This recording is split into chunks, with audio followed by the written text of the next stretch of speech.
میرے ساتھ تحریک لبیک پاکستان کے امیر جناب سعد حسین رضوی صاحب موجود ہیں، ان سے بات کرتے ہیں۔ سر یہ بتائیے گا کہ الیکشن ہوئے ہیں، ہر جماعت اس کے اوپر اعتراض اٹھا رہی ہے کہ الیکشن میں ریگنگ ہوئی ہے، ہرایا گیا ہے۔ تحریک لبیک پاکستان کا کیا سٹانس ہے ان الیکشنز کے اوپر؟ قبول کرتے ہیں الیکشنز کو یا نہیں کرتے؟ یار الیکشن ہوئے ہی نہیں ہے۔ اس کو الیکشن کہتے ہیں؟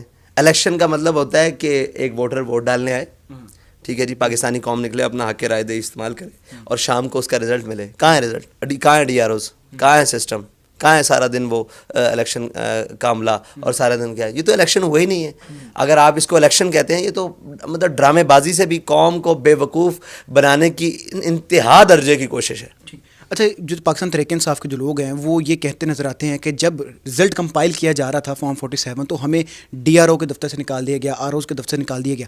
جو تحریک لبیک پاکستان کے جو امیدواران تھے ان کے ساتھ کوئی ایسا واقعہ پیش آیا؟ بھائی سب کے ساتھ ہی ایسا ہوا ہے، جانے نہیں دیا گیا اندر تک، اور جناب جو اندر بیٹھے ہوئے تھے ان کو باہر نکال دیا، بلکہ جو اندر بیٹھے رہے ہیں وہ بعد میں پتہ لگا ڈی آر اوز کا عملہ ہی چلا گیا یہاں سے، اور انہوں نے کہا آپ صبح 12 بجے آئیں گے تو آئے گا۔ اس نے آ کے کاغذ لگا دیا کہ جناب آپ صبح 12 بجے آ کے رزلٹ لے لیں۔ تو یہ کون سا طریقہ ہے؟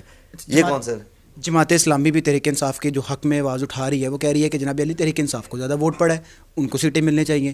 نون لیگ کے اکثر کینڈیڈیٹ جو کہتے نظر آتے ہیں کہ ہمیں فون کال آئی تھی کہ آپ کو ہم سیٹ دے دیتے ہیں، لیکن وہ بھی اس چیز سے انکار کر رہے ہیں۔ تو تحریک لبیک پاکستان کا کیا سٹانس ہے اس حوالے سے کہ کس جماعت کا مینڈیٹ تھا، کس جماعت کا مینڈیٹ چھینا گیا ہے، کیا کہتے ہیں؟ دیکھیں، مینڈیٹ تو ہمارا تھا، ٹھیک ہے، ہمارا اپنا مینڈیٹ چھینا گیا ہے۔ اب جب رزلٹ ہی سامنے نہیں آ رہا اور سامنے کاؤنٹنگ ہی نہیں ہو رہی، فارم 45 ہی نہیں دیے جا رہے، فارم 47 ہی نہیں سامنے کیا جا رہا، 46 نہیں کیا جا رہا، تو کیا پتہ لگے کس کو ووٹ پڑا ہے؟ یہ کیا ہوا ہے؟ کوئی چیز سامنے ہوگی تو پھر بیلٹ بکس اٹھا کر وہاں سے کمروں سے اٹھا کر لے کے جائے جا رہے ہیں، بندوق کی نوک پر، ڈنڈے کے زور پر، بدماشی کے زور پر، تو کیا پتہ لگے اندر سے کیا نکلا ہے اور کیا نہیں نکلا؟ پہلے تو یہ سامنے طے ہوتا ہے نا کہ یہ سامنے قوم کا ہے۔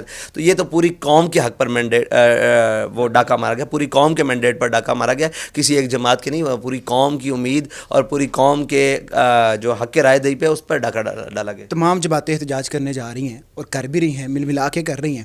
تحریک لبیک پاکستان بڑی مضبوط ایک آواز ہے اور جب نکلتی ہیں تو پورے پاکستان میں پتہ چلتا ہے تحریک لبیک نکلی ہیں۔ تو اس موقع کے اوپر کوئی احتجاج کرنے جا رہے ہیں؟ یہ لیگل جو فورمز ہیں ہم نے لیگل فارمز کا بھی جو اپنا حق تھا وہ بھی استعمال کیا ہے، اور جو احتجاج کے راستہ ہے وہ بھی ہم نے استعمال کیا۔ ہم نے پورے پاکستان میں احتجاج کیا ہے، اور انشاءاللہ آگے بھی جہاں ہم نے سمجھیں گے اور احتجاج کی ضرورت ہے وہاں ہم احتجاج کریں گے۔ باقی رہی دوسری بات، یار دیکھو، اندھوں اور بہروں کے دیس میں کیا احتجاج کریں؟ مجھے یہ بتائیں کہ کس کو نہیں پتا؟ آپ کو نہیں پتا کہ الیکشن کس نے چرایا ہے؟ پتہ ہے کہ نہیں پتا؟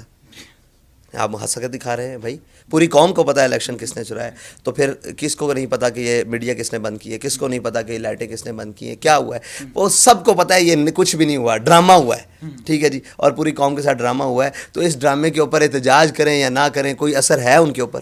ان کے اوپر کوئی اثر ہے؟ کسی کے اوپر کوئی اثر ہے؟ کسی کو کوئی اتنی اپنی سبکی کا ہو، کوئی قوم کے مینڈیٹ کا کوئی تحفظ ہو؟ کسی کو کچھ نہیں ہے۔ یہاں سب ڈرامے بازی ہو رہی ہے پورے ملک کے اندر، اوپر سے لے کر نیچے تک۔ سننے میں یہ آ رہا ہے پچھلے کچھ دنوں سے کہ تحریک لبیک پاکستان کا پاکستان تحریک انصاف کی طرف تھوڑا سا ٹلٹ ہوا ہے، تھوڑا سا نرم گوشہ انہوں نے پیدا کیا ہے، اس میں کوئی سچائی ہے؟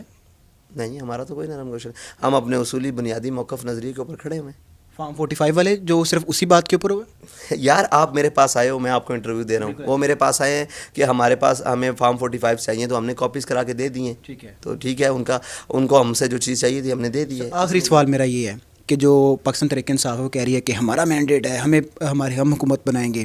بلاول صاحب نے نواز شریف صاحب کے حق میں فیصلہ کر دیا کہ وہ حکومت بنائیں، ہم ان کے ساتھ ہیں۔ تو آپ کو کیا لگتا ہے کہ ان جماعتوں میں سے کس کو حکومت میں آنا چاہیے؟